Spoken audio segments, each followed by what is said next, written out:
Estimadas amigas, estimados amigos de Sexta Visión, nuestro gran canal rancagüino para la región de O'Higgins y hoy día para todo el país a través de estas plataformas que están asociadas con este gran canal. Un abrazo cariñoso, muy cordial para todas y todos quienes nos dan el privilegio de vernos y escucharnos. Lo agradecemos de todo corazón. Yo siempre agradezco mucho la teleaudiencia que se le ha dado a este programa, los comentarios generalmente favorables que recibo. Cuando hay crítica constructiva la recibo con mucho agrado porque la crítica constructiva nos ayuda a tratar de ser mejores. Así que para todas y todos, un gran abrazo, mi deseo que todos se encuentren muy bien y por supuesto siempre consciente de que estamos aquí en Rancagua, la capital de la región de O'Higgins, y que nuestro mayor compromiso es todo lo que tiene que ver con su historia, con su presente y también con su futuro. Por tanto, todos estos programas que semana a semana vamos desarrollando están orientados tras esa línea. Y me encanta mucho recibir comentarios, muchas personas que me dicen que les parece estupendo porque es una manera de presentar a nuestra opinión pública un rostro de Rancagua distinto del que todos los días vemos, oímos, escuchamos, a veces con tantas controversias poco gratas, y aquí nos remontamos a algo que es superior a los detalles. Así que esa es la orientación de nuestro programa, que lo dedicamos con mucho cariño para todas y todos. Hoy día tenemos un invitado que ha estado con nosotros en otras ocasiones anteriores, que lo recibimos como siempre con mucho agrado, porque es un hombre que tiene facetas muy especiales. Es un genealogista, un hombre que cultiva esta ciencia auxiliar de la historia que se llama genealogía. Ya vamos a ver en qué consiste, porque aunque muchos de ustedes crean saberlo, siempre es bueno repasarlo. Un hombre que es investigador asociado al Museo Regional de Rancagua, nuestro museo regional, de clara inspiración o'higginiana. Nació ahí al alero de Alejandro Flores hace muchos años, que era un o'higginiano de corazón, y heredó a ser ahora el Gran Museo Regional de Rancagua. Y muchas otras cosas más que van a ir saliendo al momento que conversemos. Autor de varios libros, fruto de su infatigable investigación. Y este amigo que estoy saludando, presentando y que a continuación menciono es Patricio Díaz González, que además es caballero higginiano y comparte conmigo membresía en el glorioso Instituto O'Higginiano de Rancagua, fundado en 1942. Estamos cumpliendo 82 años de activa vida institucional el próximo 20 de agosto. Así que Patricio, muy bienvenido. Buenas tardes, me da mucho gusto que estés con nosotros. Buenas tardes, don Mario. Muchas gracias por invitarme otra vez. Aquí yo feliz, po. Muchas gracias. Me gusta contar lo que investigo y gracias por darme el espacio. Siempre es muy agradable tener este programa y conversar con usted y explicar algunas cositas que la gente no conoce y dar a conocer detallitos de Rancagua y de la región en esta oportunidad también. Por Muchas supuesto, gracias. tú me recuerdas lo que nuestro querido Cristian Guerrero Lira, uno de los más grandes historiadores vivos que tenemos en Chile, presumo que va a ser Premio Nacional de Historia con el tiempo, autor de numerosos libros, lo hemos tenido en este programa, muy amigo nuestro. Él me dice lo mismo que tú. Me dice, mira, Mario, es que qué sentido tendría investigar si no damos a conocer, si no difundimos esto. Esto es como hablar en una pieza de cuatro paredes encerrado, que nadie te oye, ¿qué sentido tiene? Entonces, Claro, además, nuestra tarea es precisamente, a través de este valioso medio de comunicación audiovisual que es el TV Cable, es esta visión, la oportunidad de poder comunicarnos con la comunidad rancagüina de la región de O'Higgins, y reitero que actualmente estamos llegando a numerosas otras ciudades. Es impresionante la difusión que este canal ha alcanzado a nivel nacional. Poder comentar temas que son precisamente los que nos unen y no los que nos dividen, porque mm, Rancagua es la casa grande en la cual todos vivimos, su historia nos pertenece a todos y debemos conocerla, y si conocemos la historia podremos llevar un futuro exitoso. Siempre hemos querido, hemos soñado que Rancagua sea una gran ciudad porque tiene todo para ello. No siempre, y aquí voy a hacer una crítica, no siempre nuestras autoridades comunales han estado a la altura de haber realmente creado un gran proyecto para Rancagua. Pero, Patricio, la vida es aquí y hoy. Y por Y eso hay que está seguir dando. queriéndola, la suerte, la fea, la bonita la desea. Así dice el programa. Y deseoso de avanzar. Lo primero que quiero preguntarte es qué es lo que te llevó a la genealogía si tú eres egresado de Derecho. Yo debía haberte visto hoy día de abogado, de colega, y no sé por qué razón has dejado de lado esa meta que es tan bonita para los que somos abogados, es una meta bonita.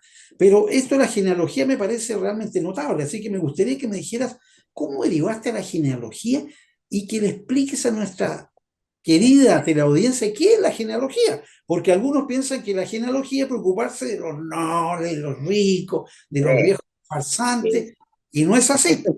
Como de los grandes apellidos, las grandes familias. No es eso. No, no es eso. De hecho, como Díaz González, hacer genealogía no valía la pena. Sí, Iban a salir puros gañanes en mi árbol genealógico, así que no, no valía la pena. Pero la genealogía es el estudio de nuestros antepasados, de lo importante es no solo saber los nombres de ellos, sino también cómo fue su vida, o tratar dentro de los pocos documentos antiguos que existen, tratar de averiguar más o menos qué hacían, a qué se dedicaban, cuántos hijos tuvieron, qué pasó con sus hijos, si siempre vivieron en esa zona, si se fueron cambiando. Y a veces es muy fácil hacer genealogía en algunas familias que se han mantenido en una ciudad, como por ejemplo en Rancagua, hacer genealogía de la familia Cuadra, de los Berríos, de los Valenzuela.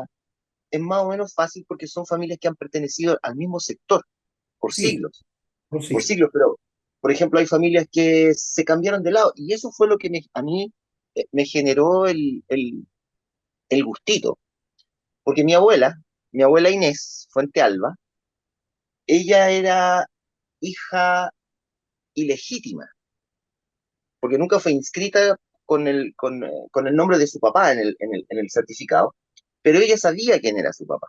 Entonces cuando mi abuela tenía como 4 años antes de morir, me dijo, Patito, ¿tú me puedes investigar sobre mi papá?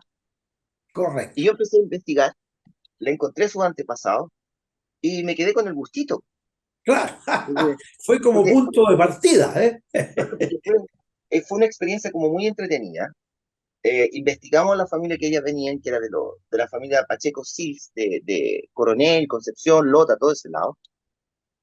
Y pude encontrar historias muy entretenidas porque los Sils llegaron de Escocia, que no venían a Chile, sino que iban a Canadá, habían sido contratados para trabajar en una A mina de carbón en Canadá, Canadá, al otro lado del continente, mira. al otro lado. Y ellos se embarcaron en Escocia en 1852 y llegaron, cruzaron el estrecho de Magallanes y llegaron a Valdivia. Pero cuando llegaron a Valdivia, las mujeres escocesas estaban tan enojadas con el capitán del barco que hicieron un motín. ¿Y Las por qué mujeres estaban tan escocesas, enojadas, oye? porque los había tratado muy mal. Ah, la había El tratado. capitán las trató muy mal. El Ya. capitán trató de aprovecharse de algunas de ellas. No Ah, se bueno. preocupaba de los hijos, no se preocupaba. Entonces, ellas no aguantaron más, hicieron un motín y dijeron, nos quedamos en este país.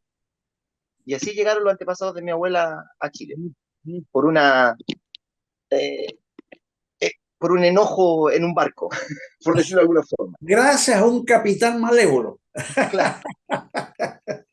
Y claro, pues ellas llegaron acá, las acusaron del motín, tuvieron un juicio en Valparaíso, estas mujeres, y en Valparaíso la encontraron inocente, y les dijeron, si ustedes quieren seguir viaje a Canadá, sigan, si no, se quedan en Chile. Y todas las familias escocesas, que eran 40, se quedaron en Chile. 40 familias, mira. 40 familias escocesas se quedaron en Chile, y estamos hablando de cuando Matías Cousiño estaba empezando con la mina de carbón de Lota. El gran carbonero. Este caballero supo que venían 40 familias de escoceses que trabajaban en las minas de carbón de Escocia y los contrató y se los llevó a Lota. Y ellos quedaron ahí trabajando en la mina de Lota y mis antepasados están enterrados en el cementerio de Lota y trabajaron siempre en la mina, allá, en el carbón. Así fue llegaron los antepasados de mi abuela y así yo quedé con el gustito de investigar esto. Y de Rancagua, bueno, en mi ciudad, ¿cómo no voy a querer saber quiénes fueron las primeras familias? ¿Qué otros parentescos hay, existen? ¿De dónde venían todos los rancagüinos que llegaron? Esa es como la idea y el gustito que quedó nomás, don Mario. Esa es la Muy excusa. interesante. Oye, pero dime tú, para hacer genealogía, eso requiere que tú tienes que examinar permanentemente muchísimos archivos. ¿Cuáles Sí. son los archivos que tú examinas para ir obteniendo la información fruto de esa investigación que tú luego pones en tus libros o en tu difusión en general? Primero se parte por lo que tenga el registro civil, porque el registro civil nació en 1885, entonces de esa fecha hacia adelante está todo ahí. Gracias a Anterior don a eso, Domingo Santamaría González, presidente liberal. González.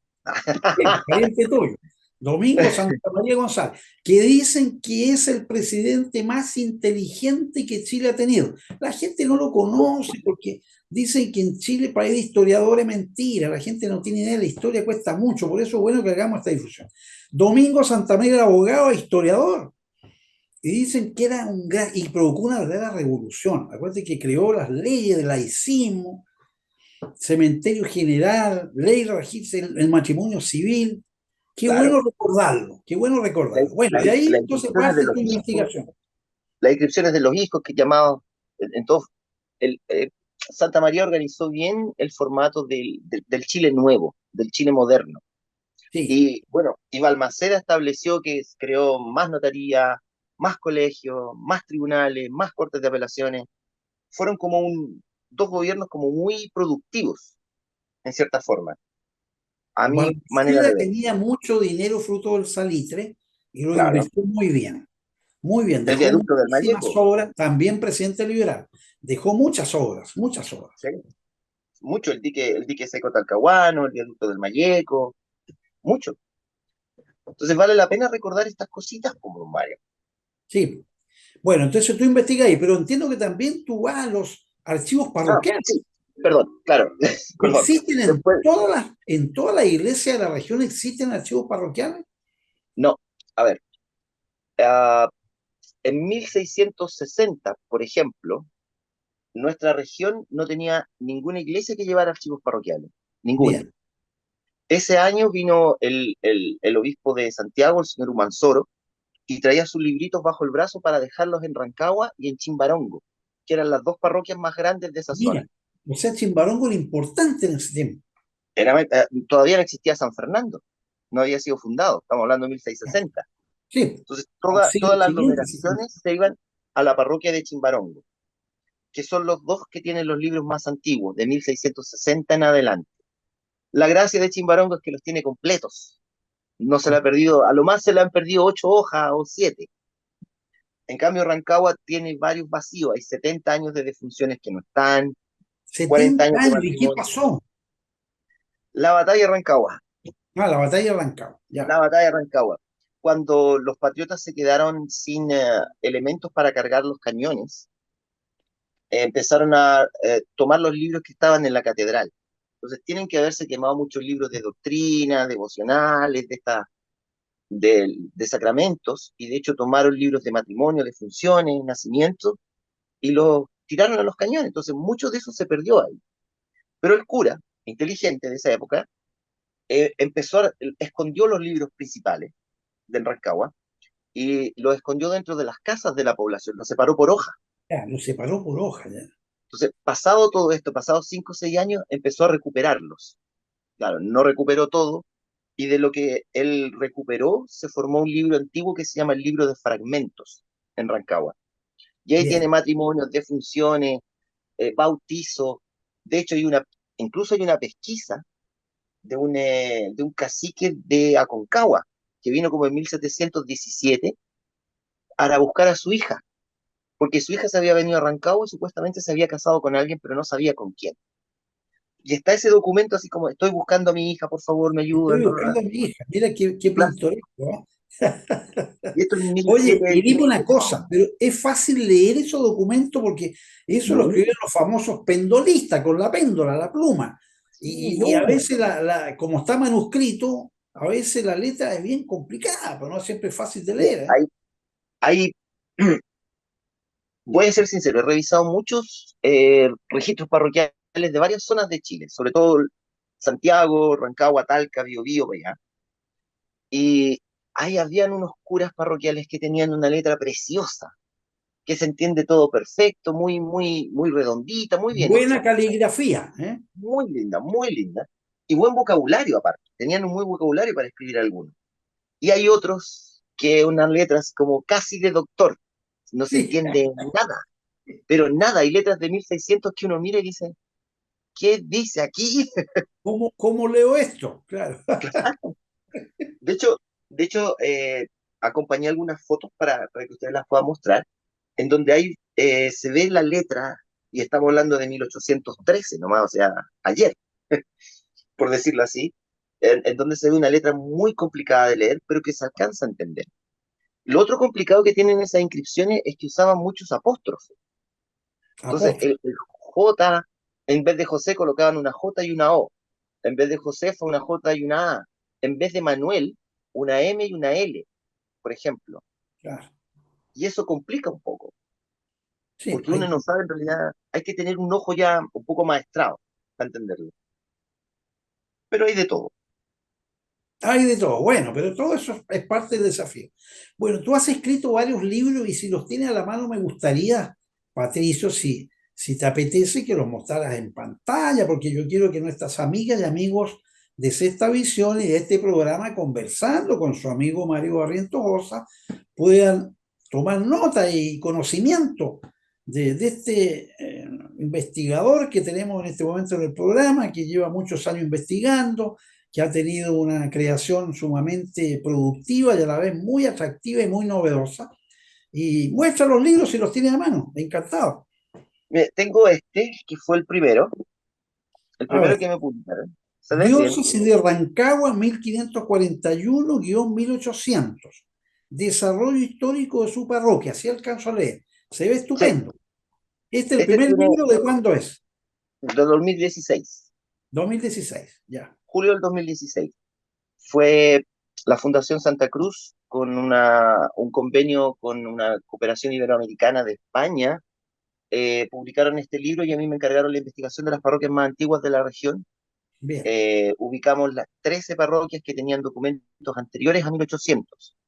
Codegua, Chimbarongo, San Fernando, Ditueche, Rancagua,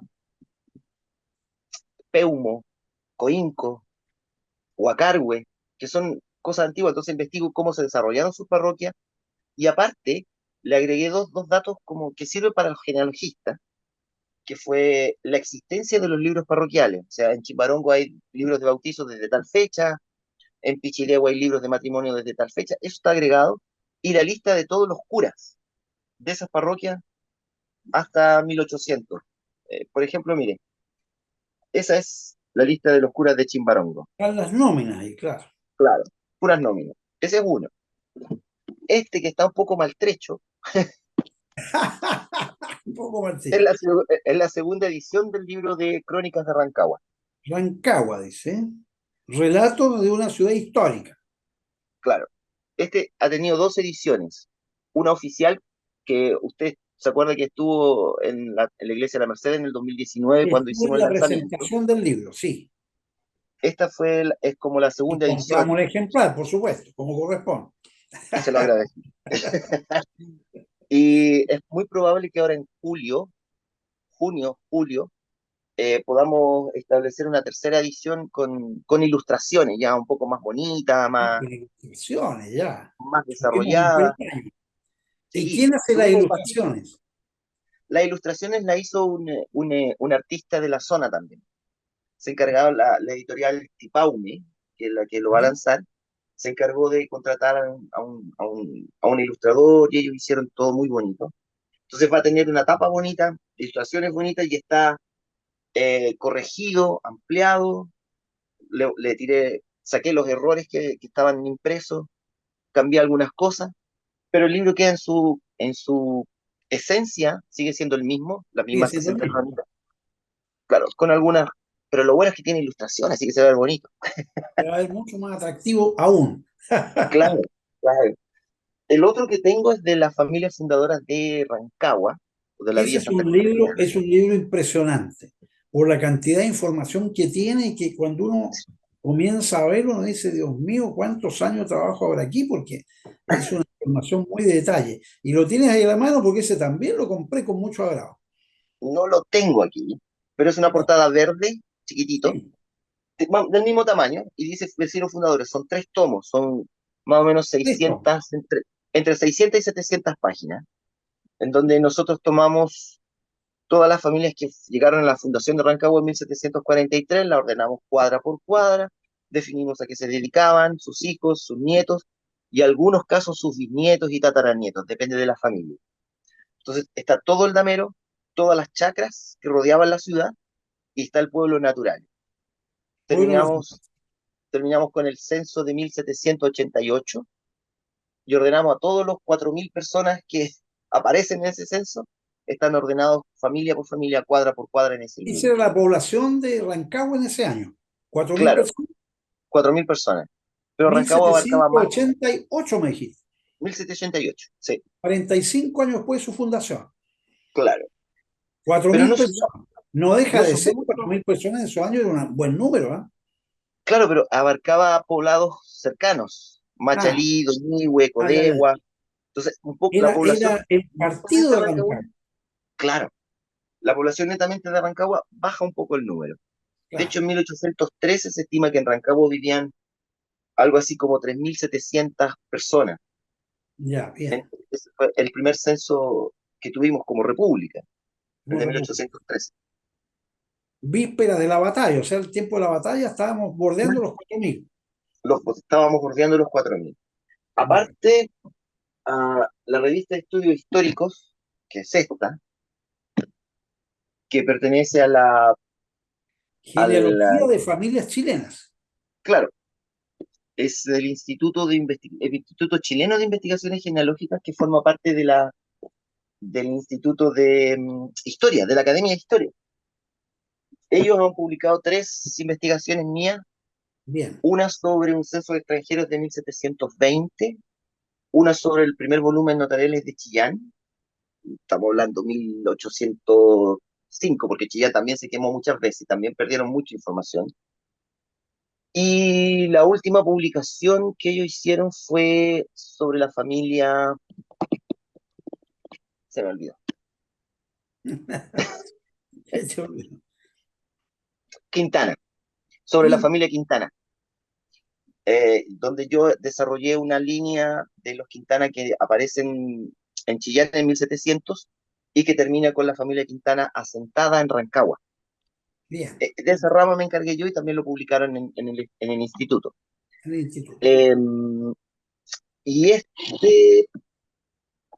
el Ministerio de las Culturas, a través de la Subdirección de Investigación, publicaron este libro en el Fondo de Apoyo de 2022, Investigación Patrimonial, informes, ya. claro, y ahí publicaron el informe nuestro sobre apellidos y linajes mapuches en la región de O'Higgins.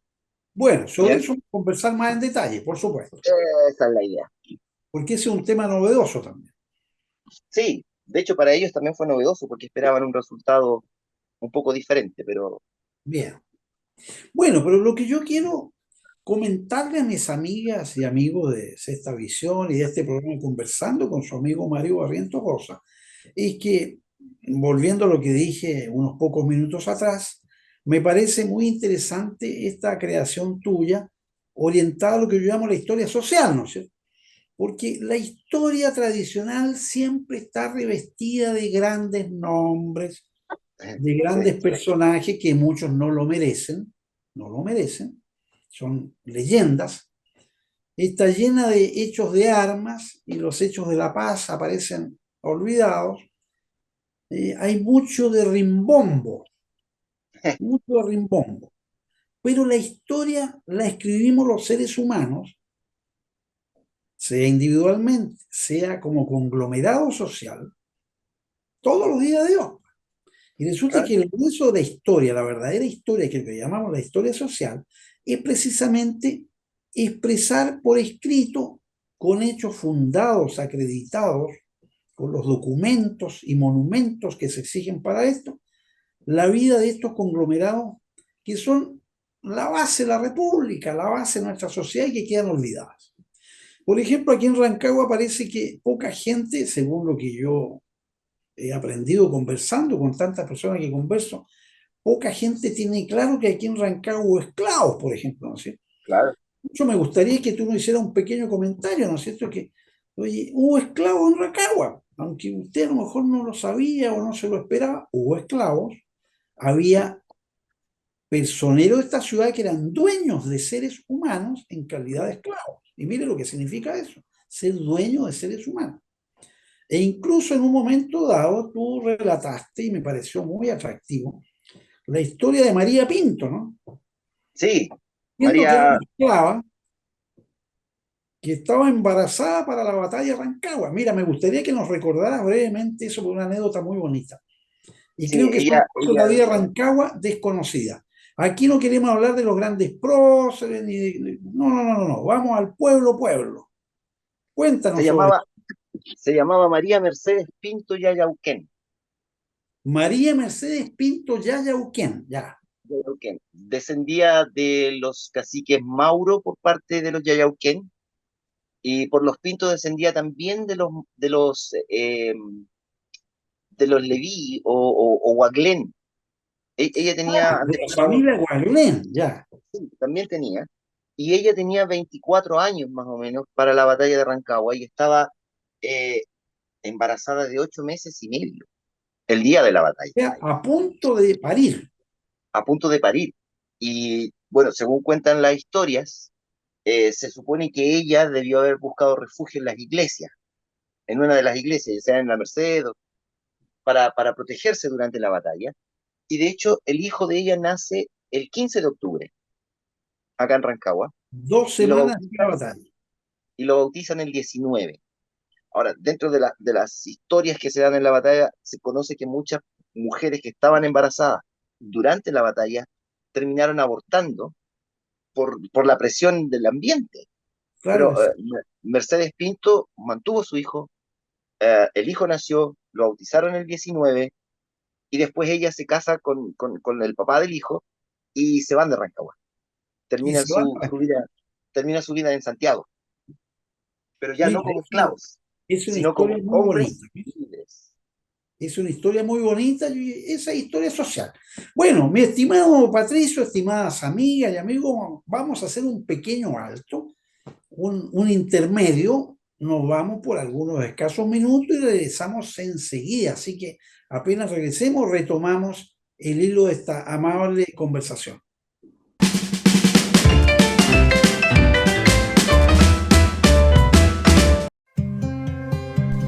Agua Sayún se extrae desde lo más profundo de nuestra tierra. Somos una empresa 100% chilena ubicada en la comuna de Coinco, en la sexta región del país.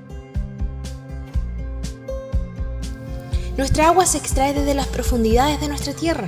Posteriormente, antes de envasarla, aplicamos un proceso controlado de purificación, osmosis inversa, luz ultravioleta y ozono. Periódicamente somos evaluados por laboratorios externos, que nos califican con el agua que tiene un 0,3% de sodio, siendo Ayun un agua de muy buena calidad, beneficiosa y saludable para la humanidad.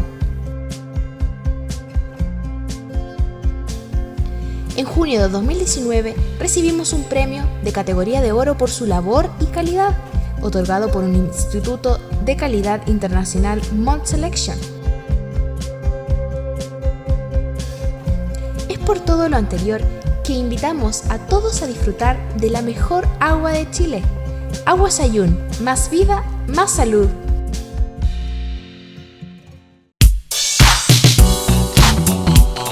En Librería Mil Útiles encontrarás variedad de artículos escolares, manualidades, artes y pinturas, artículo para oficina, cordonería y electrónica. Además, contamos con servicio de fotocopiado, impresiones, anillado y termolaminados. Te esperamos en nuestro local, ubicado en Los Dominicos 2642, Villa La Capilla, o en www.milutiles.cl.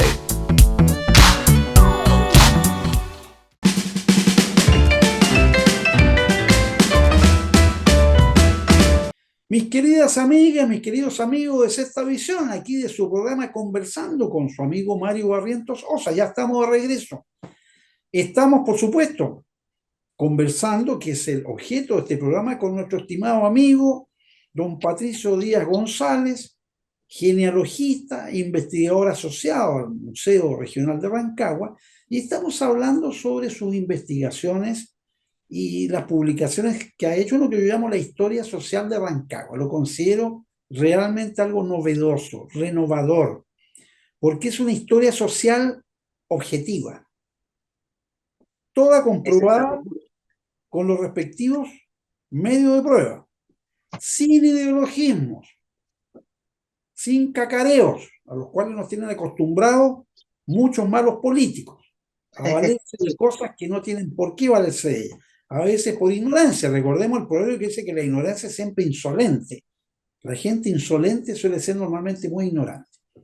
Bueno, pero este es un trabajo que queremos hoy día recalcarlo y presentarlo ante nuestra querida teleaudiencia.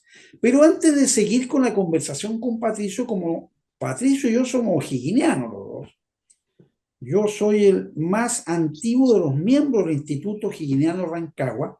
En agosto voy a cumplir 48 años de membresía, 48 años de membresía, me voy acercando medio siglo. Patricio es caballero o'higginiano también. Es parte de la línea editorial de este programa, leer siempre una perla o'higginiana. Y como el mes pasado fue mayo, dedicado al mes del mar, tuvimos una gratísima conversación sobre el mar y la historia de Chile con nuestro destacado historiador, don Cristian Guerrero Lira. Pero hoy día yo quiero leer una perla o'higginiana que se refiere también a páginas que son poco conocidas en nuestra historia naval o marítima, que es la historia de los corsarios. Y cuando hablo de los corsarios, no hablo de piratas, no hay que confundirlos. Los corsarios tenían una autorización del gobierno respectivo, como lo vamos a ver luego. Los piratas eran bandidos, que es otra cosa. Don Bernardo O'Higgins, ansioso por lograr el dominio del mar, por allá por noviembre de 1817, autorizó los primeros corsarios. Y a ellos me voy a referir. Estos corsarios, Jorge Nostroza, gran narrador histórico que nos deleitó con novelas maravillosas, comenzando con Adiós al séptimo de línea, hizo la biografía de mi querido bisabuelo don José Santobosa Vega, el gran salitrero, hizo numerosas novelas estupendas, y estos corsarios de la estrella solitaria comenzaron en algún momento, y ese es el objeto de esta perla, que dice así. El diccionario nos dice que patente de corso, obtenían patente de corso, es, comillas, la cédula o despacho con que el gobierno de un estado autorizaba a un sujeto para hacer el corso contra los enemigos de la nación, cierre comillas. Corso a su vez significa, comillas, campaña marítima que se hace al comercio enemigo, siguiendo las leyes de la guerra. Cierre comillas. O sea, estos corsarios eran empresarios autorizados por el gobierno que les daba la patente de corso, y su tarea era armar un navío, pero para perseguir buques mercantes, entorpecer el comercio enemigo, en ningún caso ejecutar actos de arma con otros barcos de guerra, y siguiendo las leyes de la guerra. Después de la batalla de Chacabuco, y con el claro propósito de entorpecer el comercio español en América, el gobierno de O'Higgins otorgó patentes de corso, consistentes en autorizar al dueño de un barco artillado, o sea, se le dotaba de cañones, para iniciar actividades bélicas contra navíos mercantes españoles con derecho a lucrar con el botín. Ese era el objeto o el negocio del corsario, que si lograba capturar un buque mercante enemigo y llevaba carga, esa carga era el botín del cual se apropiaban y retribuía primero los desembolsos, artillar un barco y salir a la búsqueda de mercantes enemigos, además del riesgo que significaba, porque muchas veces significó que estos barcos fueron hundidos y muchos murieron. Bueno, consistente en autorizar al dueño de un barco artillado con derecho a lucrar con el botín, el que se concretaba con un acuerdo. Fíjate tú, este país ha sido siempre tan legalista, ¿sí? El exceso de legalismo a veces nos hace daño. Oye, se concretaba con un acuerdo notarial En ese tiempo había escribanos, no notarios, pero hacían la misma labor. Un acuerdo notarial firmado entre el armador era el dueño del barco, que ponía el barco a disposición con los cañones respectivos, y los oficiales y su tripulación. Se ponían de acuerdo en cómo se iban a repartir los beneficios de esto. El interesado en emprender esta actividad debía pagar una fianza que alcanzaba el 3% sobre el valor del barco, que O'Higgins rebajó al 2%, como garantía de los perjuicios que el corsario pudiera causar con sus actos bélicos al comercio nacional, al cual no podían obviamente tocar, o al de países amigos y neutrales, contra los cuales tampoco podían actuar. El corsario emprendía su actividad por su cuenta y riesgo. En noviembre de 1817, el marinero escocés Guillermo Mackay, hoy día es un apellido muy conocido y respetado, especialmente en Villa del Mar, donde hay un Sí. colegio Mackay también, ¿no? El colegio Mackay. Junto a dos ingleses, obtuvo la primera patente de corso para un lanchón, era un simple lanchón de su propiedad, bautizado como, comillas, muerte o la gloria, cierre de comillas. Zarpó de Valparaíso rumbo al norte, en lo que sería la primera expedición corsaria de nuestra historia. En Arica abordó exitosamente a la nave española Minerva de 400 toneladas, muriendo 6 hombres en el combate. Como pueden ustedes ver, había un riesgo no menor a la vida de quienes integraban estas expediciones de corso. En su viaje de regreso capturó al bergantín español Santa María de Jesús, ingresando a la Minerva, el primero que abordó en Arica, a la bahía de Valparaíso, con un cargamento que fue avalado en 300.000 pesos, que era una fortuna sideral en esos años, 300.000 pesos, suma considerable.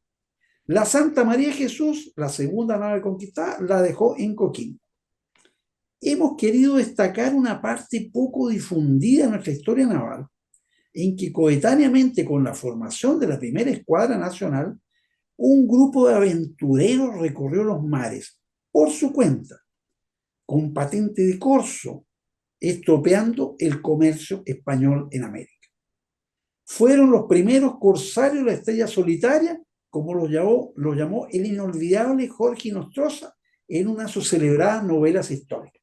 Bueno, yo creo que es muy interesante, oye, hablar de estas cosas, porque para redondear con la parte anecdótica, una vez que el botín se repartía, dice la historia que las noches de Valparaíso durante largas semanas era una juerga interminable de tabernas y prostíbulos, donde los corsarios y las tripulaciones derrochaban a manos llenas el dinero que habían recibido como botín de la conquista de la nave que acababan de traer. Así que esto he querido compartirlo, estimado Patricio, y creo que es oportuno siempre traerlo a colación. Y pasemos al tema que nos interesa que analicemos, que es ese trabajo que tú dijiste que habías publicado respecto a los nombres. Tú dijiste, no sé si dijiste mapuches o de otra de nuestras razas aborígenes, A y me ver, gustaría que nos hicieras un detalle de eso que me parece muy interesante, ¿no? sí, nosotros hicimos porque este trabajo se hizo con Francisco Mora, que es el restaurador oficial del Museo Regional, Bien, y con Pablo Ramírez, que es el director regional de la Subdirección de Pueblos Originarios en esta región de O'Higgins. Eh, y ellos me encargaron una investigación de distintos linajes mapuches que estuvieran hoy día vigentes en la región.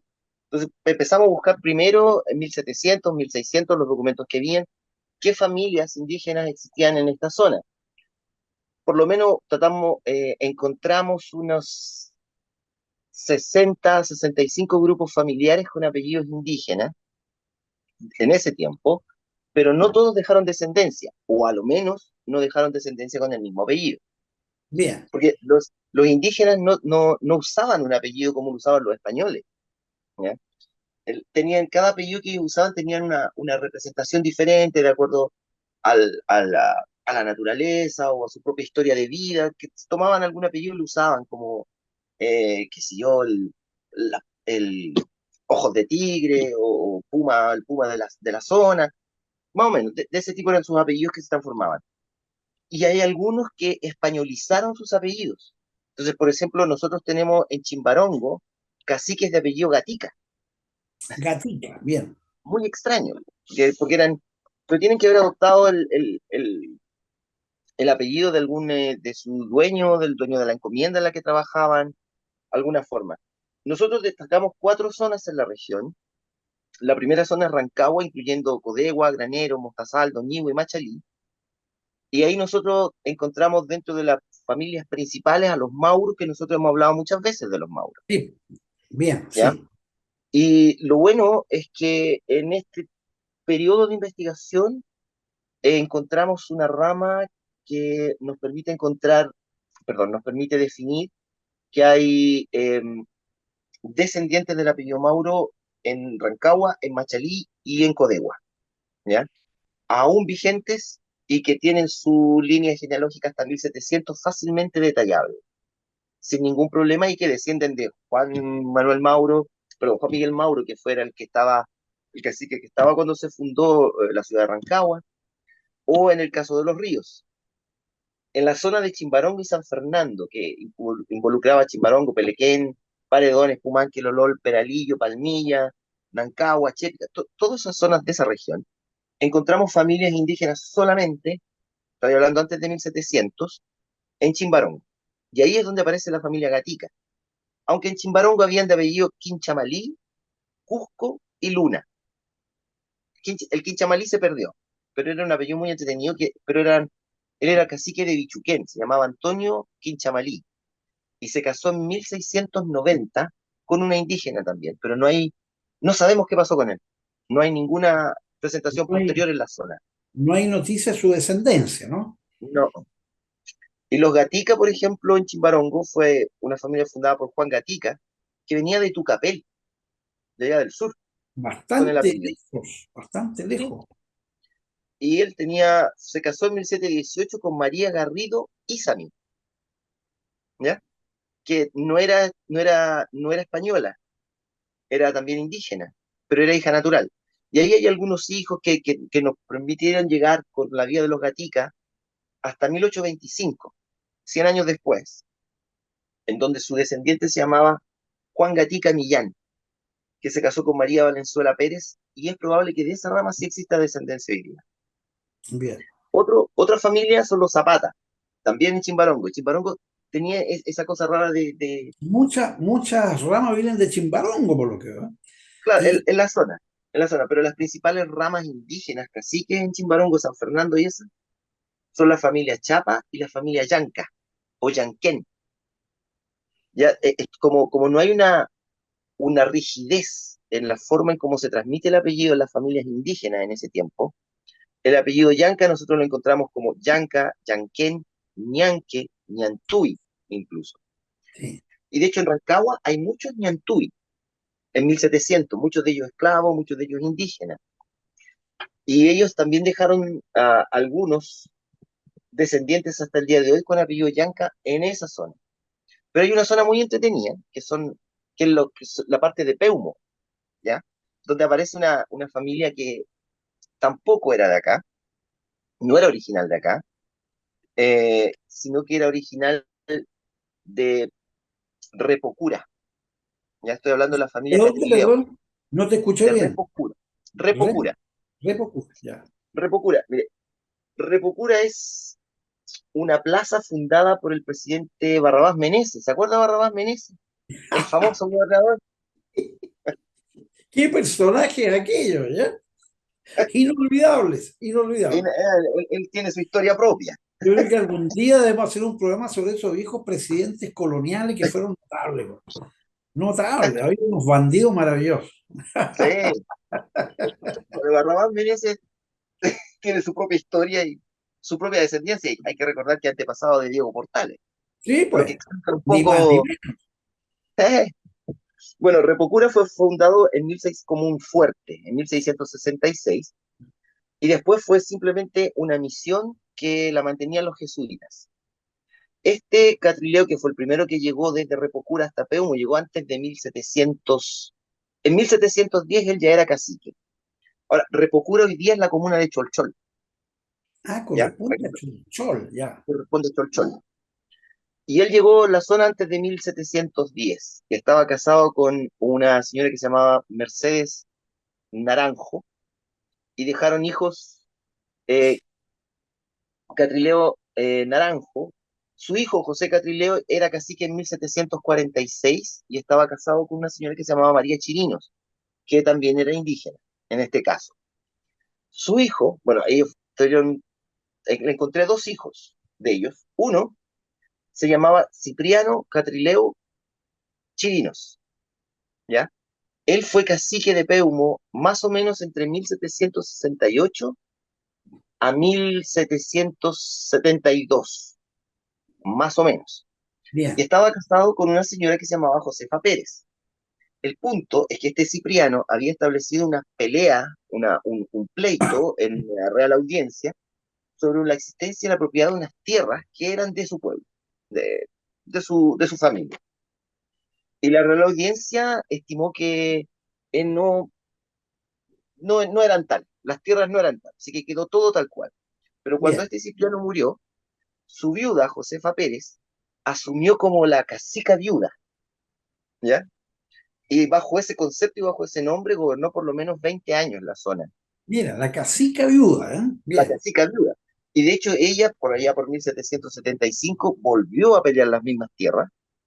Y ahí en ese documento de la Real Audiencia es donde la encontramos la mención de ella así como vuelve a pelear por esta tierra en 1777 y es llamado la cacica viuda. Este pleito está en la Real Audiencia, en el Archivo Nacional. El Eso Archivo está, Nacional. Bien.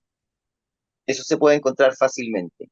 Y después viene su hijo, ya que sería el cuarta generación, que se le llama indiferentemente como Nicolás Catrileo o Esteban Catrileo, ¿ya? De apellido Pérez. Él también fue cacique por lo menos durante 10 años. Él era el cacique en 1813. Cuando se hizo el censo de población de Peumo, él aparece como el cacique de la zona. Y él no era muy bueno que digamos, ¿ya? No era muy Hay que, bueno, ¿eh? hay que, hay que decirlo. O sea, de hecho, era muy desordenado, dicen los documentos oficiales, pero de hecho se casó dos veces y dejó tres hijos varones que mantienen descendencia catrileo en la zona hasta el día de hoy. Ya, si ustedes, por ejemplo, en la zona que rodea Peumo, estamos hablando de comunas como San Vicente, Las Cabras, La Estrella, por ese lado, hay catrileos sin duda deben descender de esta familia, ¿ya?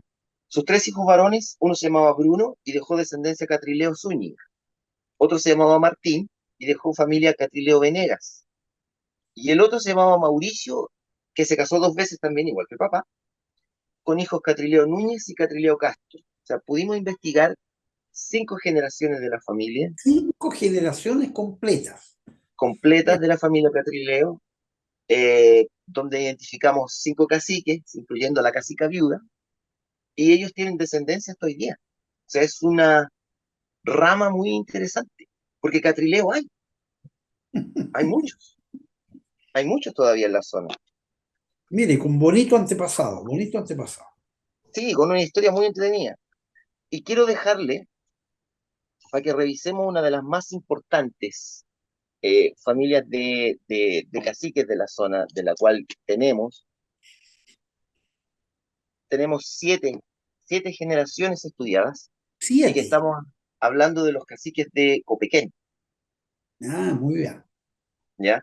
Que tenían a cargo Mayoa, Requino, Arrengo, Olivar, Coinco, Quinta de... toda esa rama era de parte de la familia Guaglén o Guanibelén, o también llamada Leví, o Levi, o sea, el primer cacique de la familia, que ya era en 1580.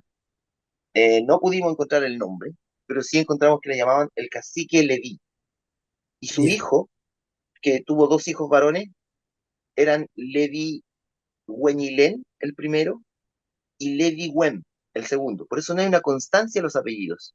No bien, hay, sí. no hay una cosa muy rígida, y por eso se expande este apellido y queda como Levi, Leñihualén, Bihuaylilén, Hualilén, Huaglen, y al final se terminó españolizando en el apellido Estrella, Sí, ¿ya? pues Estrella. Por eso, Sí. Yo entiendo que por eso, Estrella es como la traducción, ¿no?